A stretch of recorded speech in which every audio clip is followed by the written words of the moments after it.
Сыныпта кімді үздік деп көрдік? Жасырын дауыс береміз.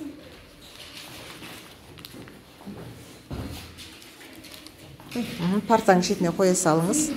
Үздік естемені дауыс жинадық. Енді Айзере өзің санап, кім көп дауыс жинады, сол оқушыны анықтайсың. Жақсы ма? Мен дауысты санап, 5 дауыс Қазбек Айшаға және 5 дауыс Ақтілекке берді. Сондықтан біздің үздік оқушылар Ақтілек пен Айша. Талшын өтуге болады деп, бірақ талшын асықты. Жансай өтуге болады деп, бірақ ол арасында кідіріп қалған кездер болды. Балмұр өтуге болады деп, бірақ Балмұр деген бәрін интонация, кідіріп шоқып сұрады, бәрін ой дауысын бәрін тез айта салды. Жақсы. Айғаным, сіз не дейсіз?